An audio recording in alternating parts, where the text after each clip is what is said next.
아멘. 우리 옆에 분들하고 이렇게 인사하시면 좋겠습니다. 주 안에 함께함이 기쁨입니다. 인사하시겠습니다. 주 안에 함께함이 기쁨입니다. 제가 어떤 상황 가운데 영상을 하나 보게 되었는데요. 참 재밌더라고요. 이분은 지옥을 인정하지 않는 분이에요. 근데 어떤 이야기들을 하다가 그럼 당신 지옥이나 가십시오 그랬더니 굉장히 기분 나빠하면서 그런 얘기를 하냐고 이런 영상을 본 적이 있습니다. 사람들은요, 지옥에 관한 이야기를 아주 듣기 불편해합니다. 교회에서도 마찬가지인데요. 사람들이 듣기 불편해하기 때문에 언젠가부터 천국에 대한 메시지는 많이 전하지만 지옥에 대한 부분들은 전하지 않게 되는 경향이 생겨버렸습니다.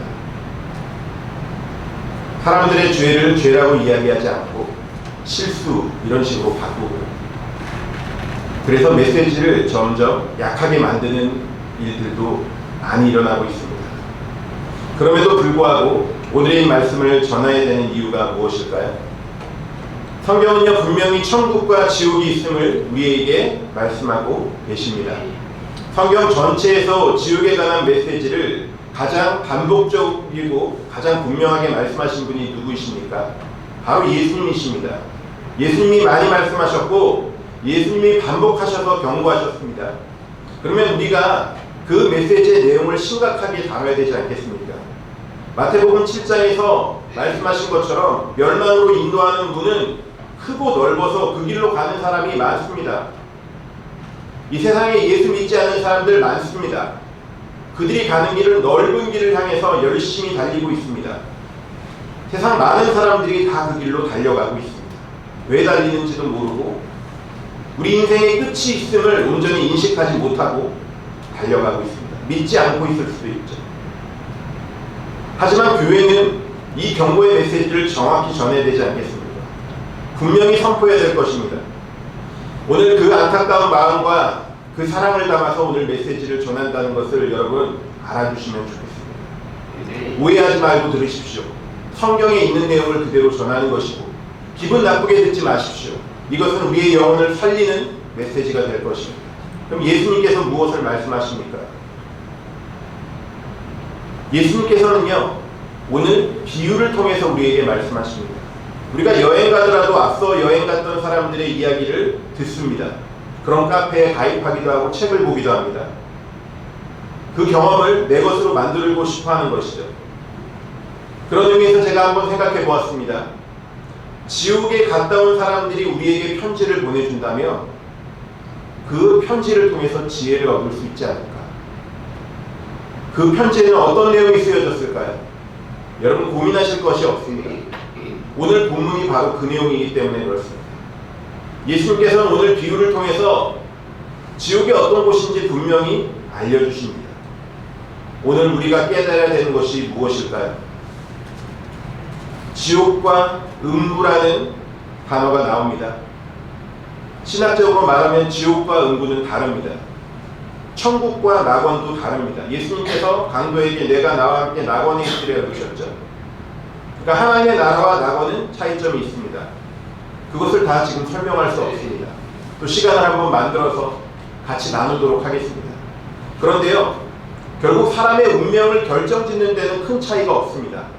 용어상에 좀 다른 부분이 있지만 우리에게 조금 더 친숙한 지옥이라는 단어를 써서 오늘 말씀을 같이 풀어가도록 하겠습니다. 우리가 잘 알고 있는 부자와 거지 나사로의 이야기입니다. 지옥에 가게 된 이 부자가 가장 후회하는 것이 무엇입니까? 지금 이 부자가 지옥에 떨어져서 보내고 있는 편지라고 보시면 됩니다. 나사로는 천국에 갔고 부자는 지옥에 갔습니다. 우리가 이 세상에서 어떤 결정을 내린다 할지라도, 우리가 세상을 살면서 어떤 어리석은 선택을 한다 할지라도 지옥에 오게 된 것보다 더 큰 후회는 없을 것입니다. 지옥에 가고 싶다고 이야기한 사람은 없습니다. 그렇다면 부자는 지옥에 가게 되었을 때 가장 후회한 것이 무엇이었을까요? 부자는요, 이럴 줄 알았더라면 내가 재물을 나누며 살았을 텐데 이렇게 후회했다는 것입니다. 이것이 부자의 첫 번째 후회입니다. 우리 한빛 가족들이요, 이 땅에서 언젠가 다 생을 마감하고 하나님의 품으로 가야 될 텐데 한 명도 지옥에 가는 일이 없게 되기를 주님의 이름으로 축복합니다. 우리 다 천국에서 만나야 합니다. 그러니까 사이좋게 지내야 합니다. 계속 천국에서 만날 거예요. 지겹지 않습니다. 아유, 여기서도 지겨운데 저기서도 또 만나? 그렇지 않습니다. 천국은 그런 곳이 아닙니다. 우리 다 거기에서 만나야 합니다. 부자는 지옥에 떨어졌더니요, 지금 그것을 후회하고 있는 것이죠. 오늘 부자 나사로에 대한 이야기를 하신 목적이 무엇인지를 먼저 보아야 합니다. 왜 예수님께서는 이 표현을 하시며 비유를 하셨을까요? 예수님의 1차적인 관심사는요, 단순히 천국과 지옥을 묘사하는 것이 아니었습니다. 그 앞에 있는 말씀 누가복음 16장 전체의 문맥을 우리가 살펴보면 예수님께서 누가복음 16장을 시작하시면서 재물과 우리의 신앙의 밀접한 관계에 대해서 이야기하십니다. 참 놀랍게도요, 신앙과 재물을 뗄래야 뗄 수가 없습니다. 불가분의 관계에 있다는 것이죠. 이 말씀을 통해서 예수님께서 전하고자 하는 핵심이요, 누가복음 16장 13절에 나와 있습니다. 13절 본문 앞쪽에 있는 말씀인데 한번 같이 읽어보겠습니다. 시작. 집 하인이 두 주인을 섬길 수 없나니 혹 이를 미워하고 저를 사랑하거나 혹 이를 중히 여기고 저를 경히 여길 것이니라.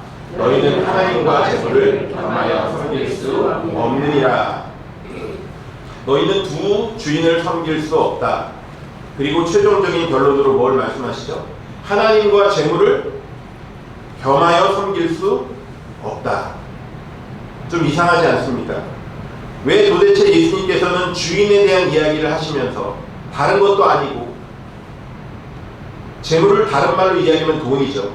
돈을 콕 집어서 말씀하실까? 한 사람이 두 주인을 섬길 수 없다. 누구나 다 동의할 수 있습니다. 한 사람은 한 주인만 섬겨야 되죠. 종은 마찬가지입니다. 그런데 최종적인 결론으로 예수님께서는요, 하나님과 명예를 겸해서 섬길 수 없다라고 얘기하지 않으셨고요, 하나님과 권력을 겸해서 섬길 수 없다 얘기하지 않으셨고, 하나님과 인기를 겸해서 섬길 수 없다고 하지 않으셨고, 하나님과 돈을 겸하여 섬길 수 없다고 말씀하셨습니다. 그 이유가 무엇입니까? 이 땅을 살아가고 있는 많은 사람들이 가장 마음속에 크게 자리 잡고 있는 것이 우상 첫 번째가 돈이기 때문입니다. 돈 앞에 믿음을 저버립니다. 돈 앞에 가족관계가 깨어집니다. 돈 앞에 친구도 날아갑니다. 돈이 바로 하나님과의 관계를 방해하는 가장 큰 우상이며 내 삶을 파괴하는 가장 큰 문제입니다. 돈은요, 선하고 악한 것의 문제는 아닙니다. 가치 중립적입니다. 그런데 돈을 어떻게 대하고 이 돈을 섬기는가, 아니면 내가 돈을 지배하는가, 이 두 가지의 삶이 달라집니다. 우리의 삶 가운데 돈이 우리의 삶의 주인 노릇할 때가 너무 많아요. 이 건방진 녀석이요, 우리 머리 끝까지 올라와서 우리를 끌고 다닙니다. 돈에 불을 켜게 만듭니다. 거기로 이끌고 다닙니다. 하나님도 모르고 주일도 모르고 아무것도 모르게 돈이 끌고 다니기 시작합니다. 수많은 사람들이 돈의 인생의 의미와 목적을 바칩니다. 평생 돈을 추구하고 돈을 쌓다가 그 욕심이 채워지지 않아서 더 채우고 더 채우려고 하는 마음으로 돈의 신전에다가 내 인생을 갖다 바치고 있습니다. 결국 돈 때문에 인생을 다 허비하고 마는 것입니다. 내가 돈을 모으고 있다고 생각하지만 사실 돈이 나의 인생의 시간을 빼앗아가고 있는 것입니다. 그런데 돈에 끌려다니는 인생을 살다 보면 그것을 알지 못합니다. 눈이 뒤집어지는 것입니다. 눈이 뒤집어지면 판단이 서지 않습니다. 우리가 흥분하거나 화를 내거나 분노 가운데 차오르면 정상적인 판단이 되지 않잖아요. 그 가운데 운전대 잡아보십시오. 자동 급발진입니다. 막 가속 박는 거예요. 제정신이 아니기 때문이죠. 돈에 눈이 뒤집히면 돈이 사람을 갖고 놀기 시작합니다. 그래서 예수님께서는 두 주인을 겸해서 섬길 수 없다, 재물이라고 정확하게 찝어서 돈을 저격하신 것입니다. 이런 메시지를 전하셨을 때 바리새인들이 그 메시지를 듣습니다. 오늘 본문 14절 말씀 같이 읽겠습니다. 시작. 바리새인들은 돈을 좋아하는 자들이라. 이 모든 것을 듣고 비웃거늘 이 모든 것을 듣고 비웃거늘. 듣고서는 비웃었습니다. 누가요? 바리새인들이. 바리새인들의 신앙의 형태는 범접할 수 없는 형태입니다. 금식합니다. 헌금 잘합니다. 기도, 길거리에 나와서 기도, 만군의 여호와여 소리 지르며 손 들고 기도합니다. 신앙의 겉모습은 그랬어요. 근데 오늘 예수님께서 분명히 말씀하신 것처럼 돈을 좋아하는 자들이다. 그래서 비웃었습니다. 주님께서는 분명히 돈과 신앙을 분리할 수 없다고 말씀하셨는데 심각하게 메시지를 전하시는데 바리새인들은요 비웃었어요. 우리가 창세기를 통해서 이삭을 낳기 전에 사라가 비웃고 아브라함이 비웃는 장면들을 봤죠. 그 비웃는 장면들이 어떤 결과를 낳는지 우리는 알고 있습니다. 그들은요 돈을 너무 좋아했어요. 바리새인들은 너무 좋아해서 이미 마음속에 우상으로 가득했습니다. 실제로 바리새인들은 부자였습니다. 기득권을 갖고 있었고 어마어마한 부를 누리고 있었습니다. 그 돈을 주인 삼는 그 삶의 결과가 어떤지를 모른 채 예수님의 경고를, 마지막 기회를 그들은 저버렸습니다. 주님이 분명히 말씀하셨거든요. 오늘 말씀은 그러면 어떻게 시작하고 있습니까? 이 부자에 대해서 이렇게 표현하고 있습니다. 19절 말씀입니다. 한 부자가 있어 자색옷과 고운 베옷을 입고 날마다 호화롭게 즐기더라. 어떤 옷을 입었는지는 참 중요합니다. 우리가 감히 잘 아는 수 있지만요, 자색옷과 고운 베옷을 입었다. 로마 시대에요, 자색옷은 누가 입는 옷이냐면 왕족이나 가장 높은 지위에 있는 귀족만 입을 수 있는 옷입니다. 이 부자는 유대인입니다. 왜냐하면 아버지 아브라함이라고 부르고 있거든요. 귀족 흉내를 내는데 정말 평민들은 구할 수도 없는 어마어마한 가격의 자색옷을 입고 있다는 것이죠. 또 고운 베옷이 나오는데요, 이 시대의 고운 베옷은 이집트에서 수입된 정말 어마어마한 고가의 명품 중의 명품입니다. 같은 무게로 봤을 때 금보다 더 비쌌던 것이 그 시대의 고운 베옷입니다. 다른 사람은 꿈꿔보지도 못할 명품을 휘감고 있으면서, 여기 성경의 헬라어의 표현을 보면요, 이 입다라는 단어는요 어쩌다 한 번 입었다는 그 동사가 아닙니다. 시제가 그렇지 않습니다. 매일 통상적으로 이 부자는 이 자색옷과 고운 베옷을 입었다고 성경은 기록하고 있습니다. 그러니까요 어마어마한 재력을 축적한 사람입니다. 이 사람은 날마다 호화롭게 즐깁니다. 잔치를 베풀고 사치스러운 삶을 살았다는 것이죠. 그런데 그 문 앞에 살고 있는 나사로라는 거지가 있습니다. 부자는 이 사람에게, 나사로에게 아무 관심이 없습니다. 눈길 한 번 주지 않습니다. 돕지도 않고 구제하지도 않고 손 한 번 잡아준 적도 없습니다. 그런데 이제 두 사람이 이 세상을 떠나게 됩니다. 우리도 다 이 땅을 떠나게 되죠. 다 떠나게 됩니다. 마감하는 날이 오게 됩니다. 이 두 사람도 그렇게 되었습니다. 나사로는 아브라함의 품에 안기게 되고 부자는 음부에, 지옥에 떨어지게 됩니다.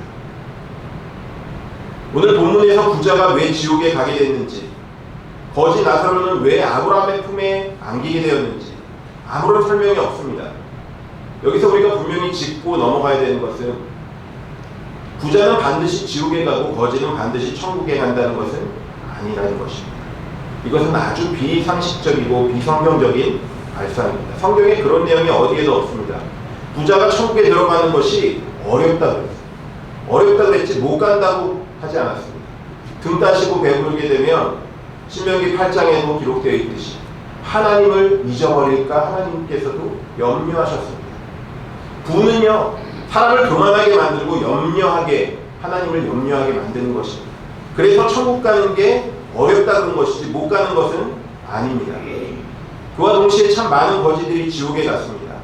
내가 얼마나 부자인지 거지인지 천국과 지옥이 그것으로 판가름되지 않습니다.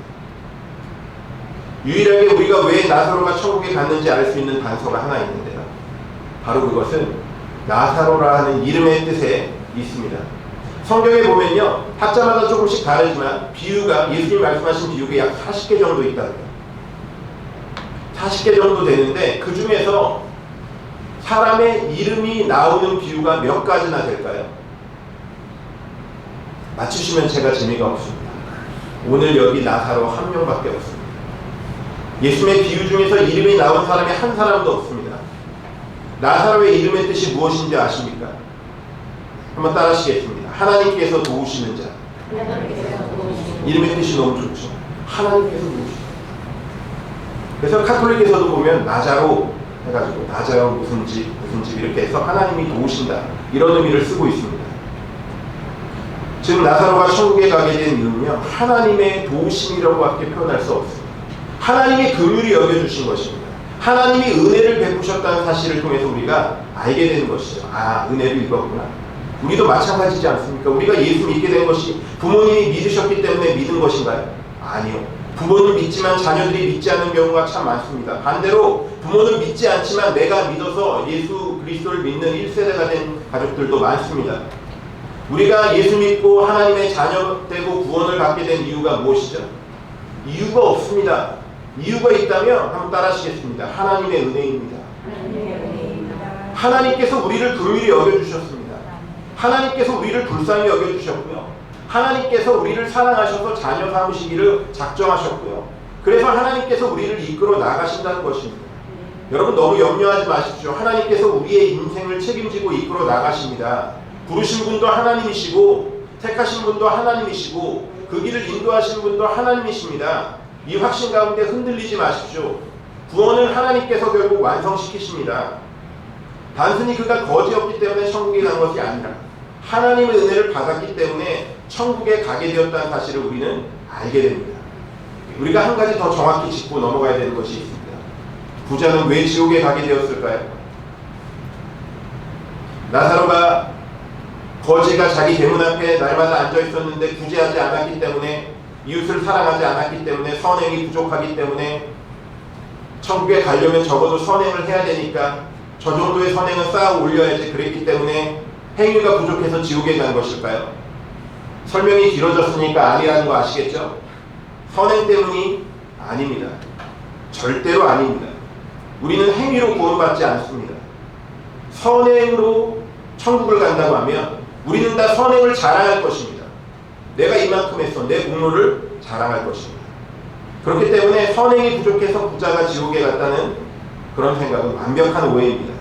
다시 원점으로 돌아보겠습니다. 도대체 무엇이 이들의 영원한 운명을 결정짓게 된 것일까요? 궁금하지 않으십니까? 이 비유를 하신 예수님의 처음 말씀이 돈을 주인 삼는 것에 대한 경고라고 말씀드렸죠. 그렇다면 지금 이 시간 우리의 재물, 돈과 우리의 신앙생활을 어떻게 연결시켜야 될까? 예수님이 바리새인들을 향해 하신 말씀이 오늘의 비유인데, 바리새인들 들으라고 1차적으로 말씀하신 것이 오늘의 메시지인데, 핵심적인 내용은 바로 이것입니다. 우리가 이웃을 사랑하는 선행으로 구원받은 것은 아니지만 정말로 우리가 예수님을 믿었다면, 진짜 예수님을 믿었다면 삶 가운데 반드시 나타나야 되는 열매가 있는데, 그것은요, 따라하시겠습니다. 이웃을 사랑하는 것입니다. 홍수가 일어나고 지진이 일어나고 안타까운 삶의 현장이 펼쳐집니다. 최근에도 또 많은 곳이 수해를 입었죠. 그럴 때 아우, 저기서 죄만 짓더니 다 땅이 갈라져서 죽어버렸으면 좋겠다, 이렇게 생각하는 것이 바로 잘못된 것이라는 것입니다. 예수를 믿지 않고 죽어가는 영혼들을 향한 안타까운 마음과 사랑의 마음들이 열매로 맺혀지는 것, 그것이 바로 구원받은 사람들의 열매라는 것이죠. 그러니까 예수님의 말씀에 따르면 우리가 이웃을 어떻게 바라보는지, 정말 우리가 예수를 믿는 것을 판가름할 수 있는 것이 바로 그것입니다. 예수를 믿는다는 것이 무엇입니까? 결국은요, 예수를 믿는다는 것은 무엇이 바뀌는 것이죠? 우리 늘 얘기했는데 무엇이 바뀌죠? 주인이 바뀌는 것입니다. 주인을 바꾸는 것을 이야기합니다. 이제 내가 내 왕자에서 마음대로 하던 것을 예수님을 모셔드리는 것입니다. 주님이 내 삶의 주인이 되셨습니다. 그러면 이제는 당연히 주인 대신 주님의 뜻대로 살아가야 되겠죠. 그러면 주님의 뜻이 무엇일까요? 주님이요, 가장 중요하게 말씀하시는 것이 마태복음 22장에 나오는데요, 가장 큰 계명이 무엇인지 물었을 때 주님께서는요, 하나님을 사랑하고 이웃을 사랑하는 것이라고 말씀하셨습니다. 주인의 뜻은요, 내 이웃을 내 몸과 같이 사랑하라는 것입니다. 여러분 동의하십니까? 우리가 이 말씀 앞에 예수님이 왜 이 말씀 계명을 큰 계명이라고 말씀하셨는지를 기억해야 합니다. 정말로 예수님이 내 삶의 주인 되신 사람들이라면 이웃을 사랑할 수밖에 없는 것입니다. 그거는 당연한 열매라는 것이죠. 주인이 바뀌었는데 주인의 뜻과 상관없이 살아가는 것은 그 인생은 존재할 수가 없습니다. 아직 주인이 바뀌지 않은 것입니다. 주인의 뜻대로 안 사는 것이죠. 주인이 정말로 바뀌었으면 이웃을 사랑하는 그 영혼을 품고 기도하는 마음의 자세로 나아갈 수밖에 없습니다. 내 주변에 믿지 않는 친구, 내 가족들, 내 형제들을 위해서 안타까운 마음이 부어지는 것이죠. 예수님이 내 주인이시라면 내 삶에 있는 모든 부분들 가운데 그 이웃을 품게 되는 것입니다. 그러면 내가 정말로 이웃을 사랑하는지 안 사랑하는지 어떻게 알 수 있을까요? 무엇을 기준 삼을까요? 아주 간단합니다. 그 기준 시금석은요, 돈입니다. 내 돈이 어디로 흘러가고 있는지를 보면 되죠. 나의 가장 큰 관심사와 나의 큰 사랑의 대상이 무엇인지 명확히 우리는 알 수 있습니다. 밤낮 입으로 떠드는 것에는 큰 의미가 없습니다. 내 돈이 어디로 흘러가고 있는지 보면서 내 큰 관심사가 어디에 있는지 거기서 명확하게 드러납니다. 왜냐하면 예수님께서 마태복음 6장 19절에서 21절 말씀에 이렇게 말씀하셨거든요. 너희를 위하여 보물을 땅에 쌓아두지 말라고 했습니다. 거기는요, 종과 동록이 있고 도둑이 구멍을 뚫는다고 했습니다. 도둑질한대요. 너희 보물을 하늘에 쌓아두라고 말씀하시면서 내 보물이 있는 곳에 내 마음도 있다고 하셨거든요. 우리 돈이 흘러가는 곳에 마음이 있습니다. 절대로 마음 따로 돈 따로 가지 않습니다. 우리가 얼마나 이웃을 사랑하는지에 대한 부분들은 이 선행함은 구원의 조건은 아닙니다. 그러나 구원받은 사람은 구원의 결과로 그 일들을 감당합니다. 내가 구원받았는데 이웃의 모습이 전혀 보이지 않고 나만 보인다. 아직 주인이 바뀌지 않은 것입니다. 내가 상황이 어렵고 힘들지만 그들이 보여서 최소한 기도라도 해야 하는 것입니다. 내가 지금 뭔가 어려운 가운데 처해서 물질적으로 돕지는 못하지만 그들을 품고 기도할 수 있는 마음은 우리가 갖고 나아갈 수 있습니다. 우리 청소년들, 청년들, 주변에 어려움을 겪고 있는 심리적으로 또 우울증과 또 고통 가운데 어려움을 겪고 있는 가정의 어려움들, 자신의 어려움을 겪고 있는 친구들이 있습니다. 친구들 그냥 지나치는 거 아니에요. 하나님께서 주시는 마음은 그들을 보라는 거죠. 예수 믿는 사람이 돌보지 않으면 누가 돌보겠습니까? 예수 믿는 사람이 그들을 위해서 기도하지 않으면 어떻게 하겠습니까? 마태복음 7장 21절에는요, 이러므로 그들을 열매로 알리라는 것입니다. 사과나무에 사과가 열려있으면 사과나무죠. 사과나무에 배가 열려있으면 그것은 이상한 것입니다. 씨를 잘못 가져온 것이죠. 사과씨인 줄 알았는데 배씨가 심겨진 것이죠. 열매를 보고 아는 것입니다. 예수님을 우리가 영접했다면요, 정말 이웃을 향해서 어떤 마음으로 가는지 그것을 보게 됩니다. 마태복음 25장에서 예수님이 이런 말씀을 계속 많이 하셨다고 그랬잖아요. 25장에 보면요, 최후의 심판이 나옵니다. 거기에 의로운 재판장이 오른쪽에는 양을 보냅니다. 오른쪽에는 양을 보냅니다. 왼쪽에는 염소를 보냅니다. 양은 천국으로 보내고 염소는 지옥으로 떨어질 것을 명령합니다. 그렇다면 그 영원한 천국과 지옥을 판가름하는 시금석이 무엇입니까? 주님이 이렇게 말씀하십니다. 지극히 작은 자를 어떻게 대했느냐? 이웃을 얼마나 사랑하면서 살았느냐? 이것을 주님께서 물어보십니다. 이 의로운 재판장이. 이웃이 춥고 헐겁고 배고프고 목마르고 감옥에 갇혀있고 나그네 되고 병들었는데 실질적으로 어떻게 도왔느냐? 이것을 물으십니다. 따라서 영원한 지옥도 영원한 천국도 이렇게 결정이 됩니다. 우리가 정확한 성경적인 구원관이 없이 이 말씀을 들으면 선행으로 천국 가고 선행으로 지옥 가는구나 라고 생각할 수 있지만 아니죠. 선행이 부족해서 지옥 가는 것이 아니고 선행이 충분해서 천국 가는 것이 아니라 이것은 구원의 결과입니다. 구원받은 사람들은 그런 열매를 맺게 되어 있습니다. 그렇기 때문에 이 지극히 작은 자에게 대하는 것을 보면 정말로 예수님을 영접한 사람인지 아닌지를 알 수 있습니다. 좀 허름하게 옷을 입고 아무것도 없어 보이고 또 부족한 사람처럼 보이고 좀 왜소해 보이면 그냥 무시하고 돈 좀 있어 보이고 좋은 차 타고 다니고 좋은 옷 입고 있으면 가서 그렇게 친절하게 돼요.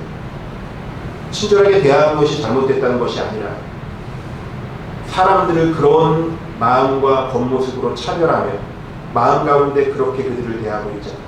지극히 작은 자들을 어떻게 대하는지 주님께서 보신다고 말씀하신 것입니다.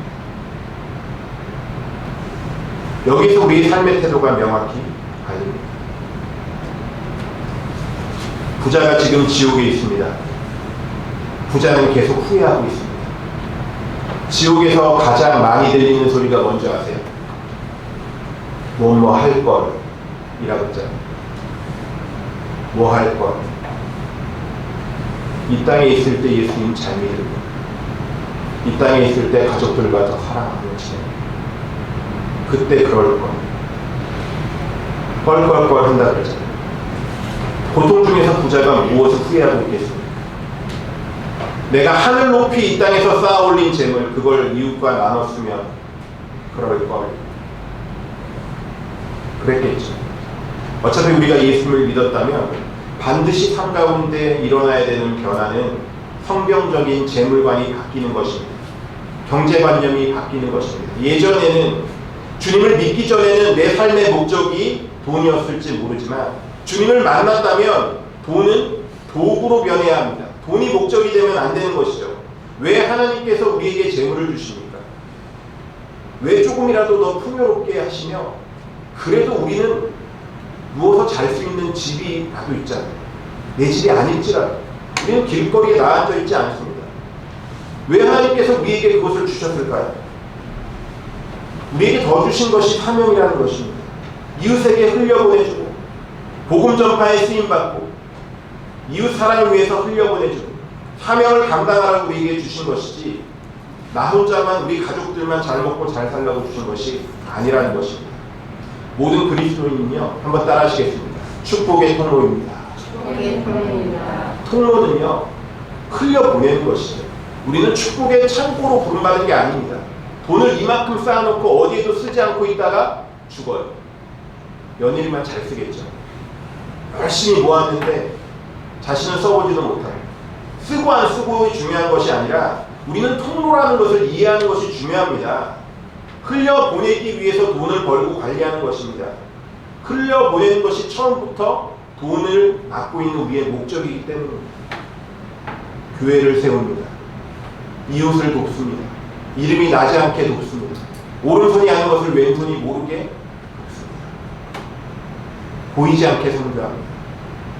제가 알고 있는 어느 권사님은요, 휴가 때만 되면 의사들이 바빠요.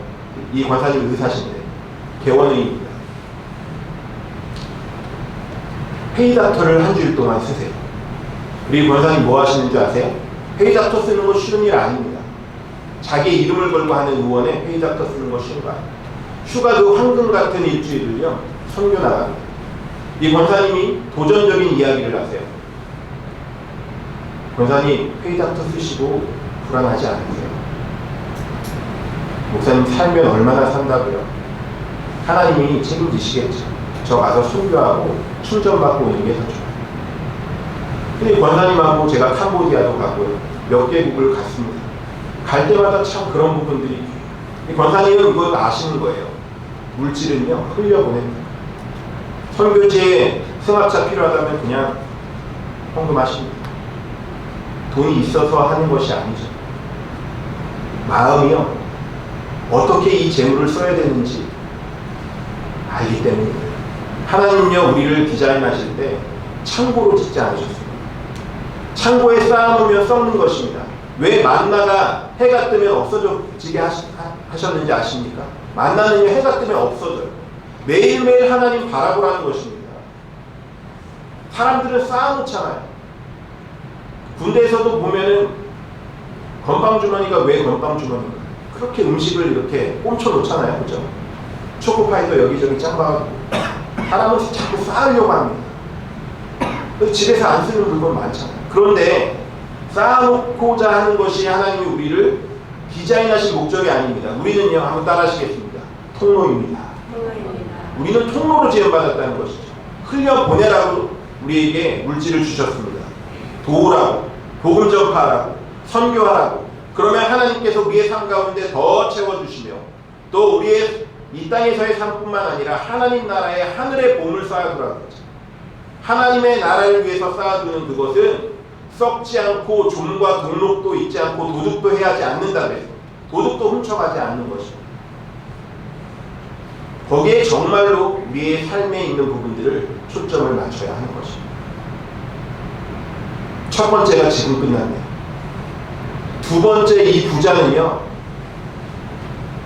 지옥에 가서 후회하는 것이 무엇일까요? 한번 따라하시겠습니다. 이럴 줄 알았다면 영원을 준비하며 살 것. 영원을 준비하면서 살아갈 걸. 이럴 줄 알았다면, 다음 세상이 있는 줄 알았다면 그것을 준비하면서 살아갈 것. 부자는 이 땅이 다인 줄 알았습니다. 죽고 나니까 끝난 거예요. 허무합니다. 우리가 다 알고 있습니다. 죽을 때는 아무것도 가져갈 수 없다는 것을. 누가복음 16장 19절부터 21절에서는요, 이 땅에서의 삶을 묘사해주고 23절에서 26절까지는 저 영원한 세계에 대해서 우리에게 이야기해주고 있습니다. 차이가 무엇인지 아세요? 이 부자와 거지 나사로의 차이는요, 영원의 세계에 들어가면서 완전히 뒤바뀌게 됩니다. 이 땅에서는 누가 높은 지위에 있었고 사람들의 대접을 받았죠. 부자입니다. 사람들도 많죠. 주변에 많은 사람이 있었습니다. 거지 나사로는 아무도 없습니다. 이 땅에서 아무도 쳐다보지 않습니다. 그러나 영원한 세계에 갔더니 거지 나사로는 환영받습니다. 하나님께서 인정해 주십니다. 이 땅에서는 아무도 쳐다보지 않았는데 완전히 상황이 역전됩니다. 천국에서요, 부자 아무도 쳐다보지 않습니다. 이 땅에서 주님을 어떻게 대했는지, 어떻게 믿었는지에 따라서 달라지는 것이죠. 천국 가서 왜 이렇게 바뀌게 된 것인가? 이 땅에서 부자는 혼나게 살았겠죠. 거지 나사로는 고통 중에 있었을 것입니다. 개들이 그 헌대를 할았다고 했어요. 치료받을 만한 상황도 전혀 안 됩니다. 그런데 영원의 세계에서는 왜 뒤바뀌게 되었습니까? 영원의 세계를 준비한 자와 영원의 세계를 준비하지 않은 자는 하나님의 나라에서 뒤바뀌게 됩니다. 한 사람은 하나님의 나라로 가는 것이고 한 사람은 지옥으로 떨어지는 것입니다. 이것은 성경이 분명히 우리에게 누누이 이야기하고 있는 것입니다. 부자가 이야기하죠. 내가 이 땅 가운데서 하나님의 뜻, 그러니까 누군가를 섬기고 누군가를 배려하고 누군가를 세우는 삶을 살지 못했음에 대해서 후회하면서 그가 한마디를 하는데요. 그 한마디가요, 물 한 방울 나에게 달라는 것입니다. 부자가 할 말이 얼마나 많았대요. 첫 마디가요, 물 한 방울 달라는 것입니다. 그런데 천국과 지옥에는 큰 구렁텅이가 있어서 갈 수가 없습니다. 전혀 그렇게 할 수가 없습니다. 나를 긍휼히 여기셔서 긍휼히 여길 수가 없습니다. 하나님이 주시는 긍휼은요, 한번 따라하시겠습니다. 이 땅에서가 마지막입니다. 우리는 분명히 마음 가운데 새겨야 돼요. 이 땅에서 하나님은 기회를 많이 주십니다. 한 가지 또 생각할 것은요, 결국은 거지 나사로는 거지지만 이름이 기록되지 부자는요, 이름을 기록하지 않습니다. 우리가 유명한 부자들 이름 다 알고 있습니다. 빌 게이츠라든지 스티브 잡스라든지 일론 머스크라든지 이 땅에서 부자의 이름을 잘 압니다. 서울역에 있는 집 없이 지내시는 노숙자분들 이름 한 분이라도 아시는 분 계십니까? 아무도 모릅니다. 그런데 예수님을 믿는 그 놀라운 사실 하나로 모든 것이 뒤바뀌어요. 모든 것이 바뀌게 됩니다. 하나님과 상관없는 인생은요, 결국 다 잊혀지게 됩니다. 영원의 세계에서는 그것은 아무 의미가 없습니다. 예수님이 기억해 주시는 이름만 남게 되는 것입니다. 나사렛 이름의 뜻은 하나님이 도우시자는 이름의 뜻이에요. 은혜를 입은 사람만이 결국은 남게 됩니다. 부자는요, 평생을 즐기며 살았지만 결국은 아무 준비도 하지 못했습니다. 이 땅에서 잘 먹고 잘 살았는지 모르겠지만 영원의 세계를 준비하지 못했습니다. 그가 붙잡아야 될 이름은 예수님이었는데 예수님을 놓쳤습니다. 예수님을 믿은 사람, 예수님을 나의 삶의 주인으로 영접한 사람만이 천국에 들어갈 수 있게 됩니다. 그래서 우리가 예수 그리스도의 이름을 붙잡아야 하는 것이죠. 이 세상에서 예수님과 상관없는 삶을 살았던 사람들은요, 저 세상에서도 예수님과 상관없는 지옥에 떨어지게 됩니다. 이 짧은 세상에서 준비한 사람은 예수 그리스도를 받아들인 사람은 저 천국에 가지만 아무 준비도 하지 않은 사람은 영원한 지옥으로 떨어지게 됩니다. 빨리 오늘 예수님께 달려오시는 지혜와 결단이 있으시기를 주님의 이름으로 축복합니다. 방황할 시간이 없습니다. 인생 한 번뿐이죠. 한 번뿐이지만 우리가 결단을 미루는 것은 그 끝이 아직 오지 않았다고 생각하기 때문에. 그러나 끝은 하나님이 정하십니다. 내가 내 인생의 끝을 정하는 것 아닙니다. 하나님께서 미래를 우리에게 알려주시지 않는 이유는 바로 하나님 앞에 있다는 것입니다. 미래는 하나님께서 결정하십니다. 그래서 우리가 우리의 죽는 때를 알지 못해요. 그렇기 때문에 두렵고 떨리는 마음으로 여러분 주님의 말씀을 붙잡고 결단하시는 은혜가 있으시기를 원합니다. 마지막 세 번째입니다. 부자가 지옥에서 정말 후회했던 것은 무엇인가요? 한번 따라하시겠습니다. 이럴 줄 알았다면 말씀을 경청했을 텐데, 말씀을 경청하며 살았을 텐데. 오늘 말씀에서 부자가 이 세상을 떠납니다. 눈 떠보니까 지옥은요, 들어가는 문만 있지 나가는 문이 없습니다. 영원이라는 시간밖에 없습니다. 100년이라는 이 땅의 시간도 쉽지 않은 시간일 텐데 영원이라는 시간을 들어가는 문만 있고 나가는 문이 없는 그 불꽃덩이 속에서 불로 소금 치듯함을 받으면서 팔짝팔짝 뛰어도 더 이상 지옥에서는 죽을 수도 없고 죽을 수도 없는데 고통을 고통대로 느끼는 이 안타까운 현실 가운데 이거보다 더 공포스러운 일이 어디 있을까? 죽고 싶어도 더 이상 죽을 수가 없습니다. 살아 숨쉬는 모든 순간이 지옥에서는 고통입니다. 벌은 영원토록 이어집니다. 참 가슴 아픈 일입니다. 그래서 지옥 가는 것만은 막아야 합니다. 지옥은 절대 가면 안 됩니다. 너무 고통스러우니까 아브라함에게 물 한 방울 적셔달라고 그러고 또 안 된다고 하니까 어떻게 이야기하죠? 내가 오형제가 있으니까 이 지옥에는 오면 안 된다고 좀 메시지 좀 전해주시면 안 되겠습니까? 그랬더니 뭐라고 이야기하죠? 모세와 선지자가 있지 않냐? 그 얘기는 뭐냐면 모세의 율법과 선지서, 당시의 성경이라고 하는 건 구약 성경이기 때문에 이 성경 말씀이 있지 않냐? 그 땅에는 그 얘기입니다. 이 땅에서 수많은 선지자들이 그것을 이야기하고 예수님도 말씀하시는데 왜 그것을 듣지 않았느냐? 그럴 때 이 부자가 다시 한번 항변합니다. 들었겠죠? 근데 죽은 사람이 다시 살아나는 기적 한 번만 보여주십시오. 그러면 제 형제들이 믿지 않겠습니까? 라고 이야기하거든요. 그러자 아브라함이 뭐라고 말합니까? 평소에도 말씀을 듣고 믿지 않는 사람이 기적을 보고도 믿겠느냐? 이렇게 이야기하잖아요. 여러분 어떻게 생각하세요? 평상시에도 예수님의 말씀에 대해서 가볍게 생각하고 이 시간에도 딴 생각하고 이 시간에도 졸고 있는 분이 죽음의 상황이 된다고 그 말씀을 들을 수 있다고 생각하십니까? 기적이 일어나면 그 순간에는 예수님 믿을 수 있죠. 바짝 믿음 좋아졌다가 또 언제 그 자리를 탈주할지 어떻게 우리가 압니까? 지금 그 얘기하고 있는 것입니다. 그렇게 한들 그것이 결국은 그 사람들을 하나님의 나라로 데려오지 못한다.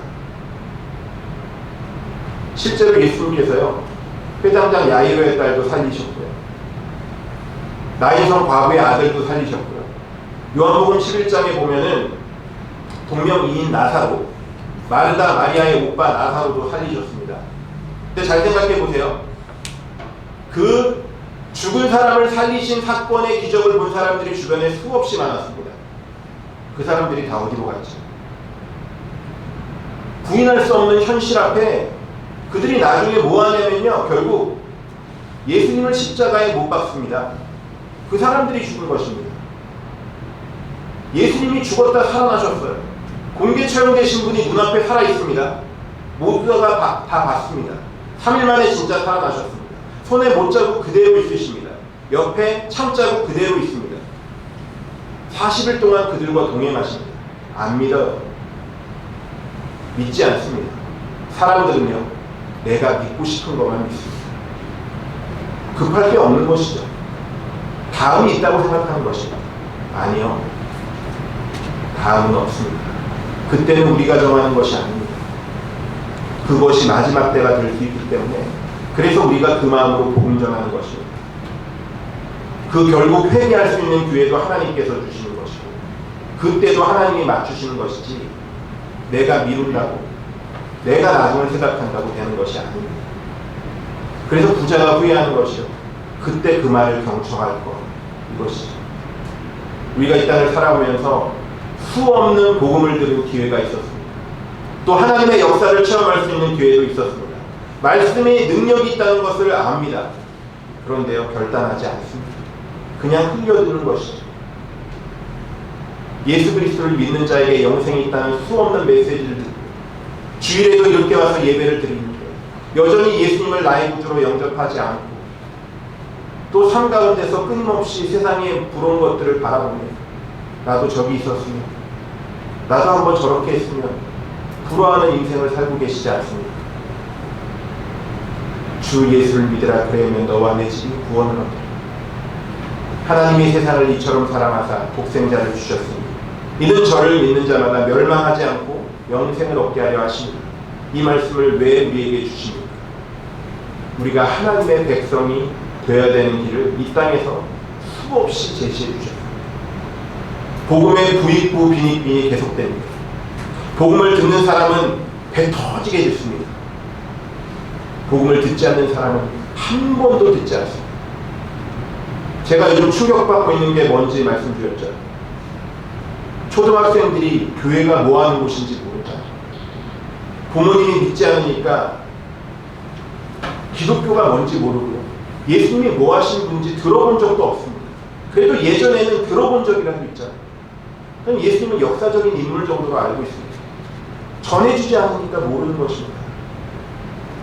말씀의 결론을 맺겠습니다. 부자가 그랬던 것처럼 우리에게 하나님의 말씀이 끊임없이 전해집니다. 들려지고 선포되고 우리도 읽습니다. 그런데 경청하지 않으면 아무것도 변하지 않습니다. 결단하지 않으면 아무것도 변하지 않습니다. 아무것도 하지 않으면 우리는요, 주님을 떠나게 되어 있습니다. 아무것도 하지 않으면요, 이 부자와 같이 경청하지 않는 삶 가운데 있으면 그냥 자연스럽게 지옥으로 걸어가고 있는 것입니다. 이 땅에 수많은 사람들이 다 그렇죠.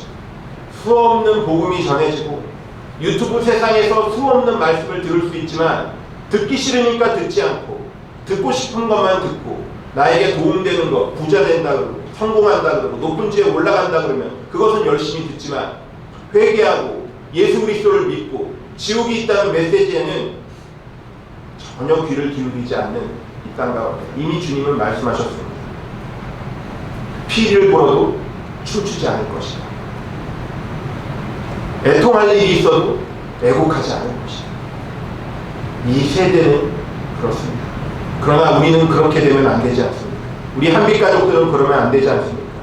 우리가 이 땅의 삶을 마감하게 될 때 단 한 명도 예외 없이 천국을 가게 되는 그 큰 복이 우리에게 임하는 복된 이 주일 아침이 되시기를 주님의 이름으로 축복합니다. 한 분도 이 구원의 대열 가운데 탈락하는 사람이 없어요. 예수 그리스도를 붙잡고 온전히 나아가도록